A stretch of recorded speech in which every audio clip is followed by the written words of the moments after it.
This is JILLIANA Ranicar-Breese, and I'm back with Laura-Doe for part 4. And we're going to talk about the vulva cushions.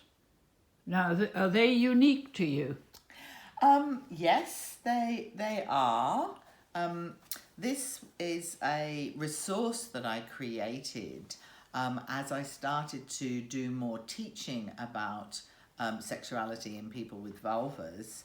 I found that although we spoke earlier about the vulva puppets that were created in California, there wasn't a resource which demonstrated all of the arousal structures within the female pelvis, and I really wanted to be able to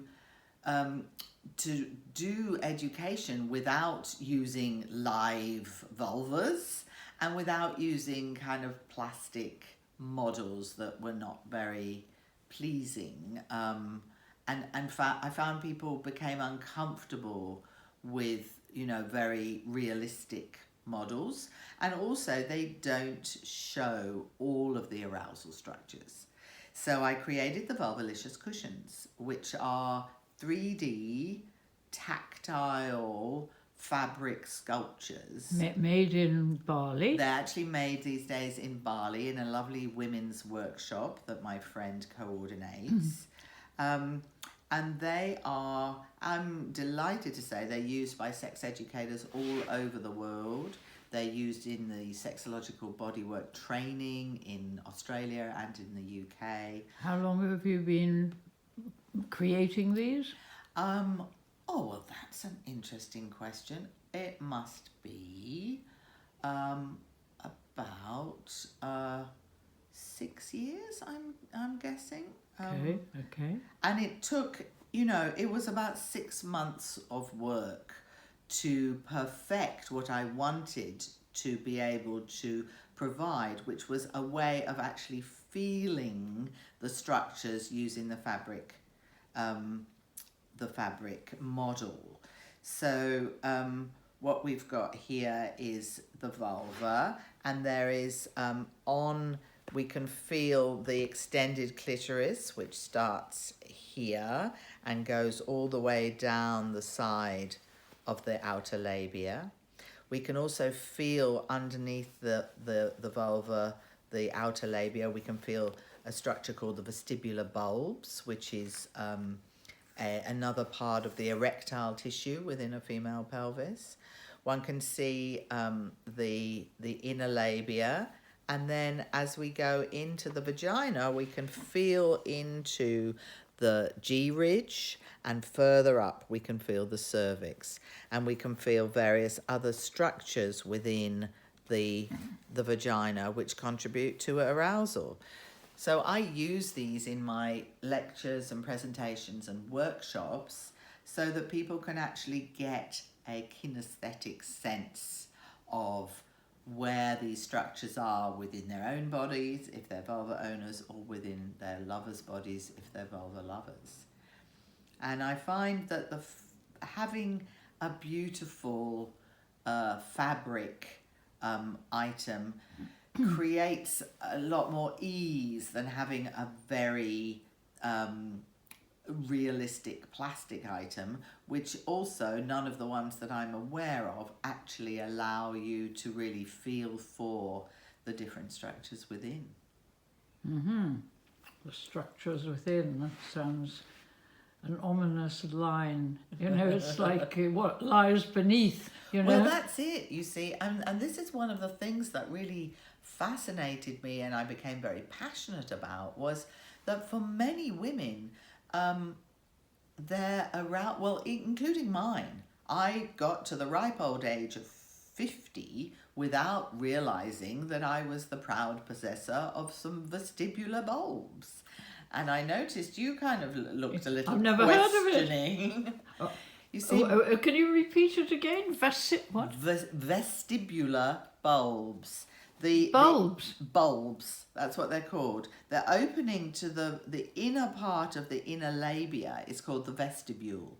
And the vestibular bulbs lie just around the outside. What do they do? They are erectile tissue. They become engorged and swollen on arousal, and they provide very pleasurable sensations around the entrance to the vagina. So they're part of the structures that swell up during arousal and create a pleasurable sensation, both for a penetrating item and for I noticed you used the word item. Well, I want to be very tactful there. Yes.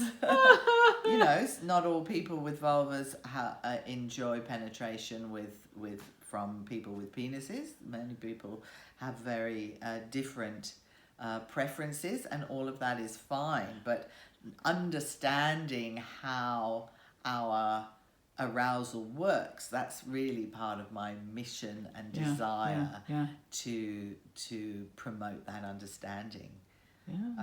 Fascinating. So that's been part of this process, and then I have a smaller version which has all of the anatomy, which again educators and people who are interested in this use. Some people actually have these as sort of statements on their altars or on their couches, but most of the time they're used by... What do you mean they're altars? Some people, I know of a woman in America who has she has an altar, like a sort of where she puts items of significance to her as her you know, goddess statues and other things. Okay. And she has a vulvalicious mini cushion on her altar as a spiritual kind of icon.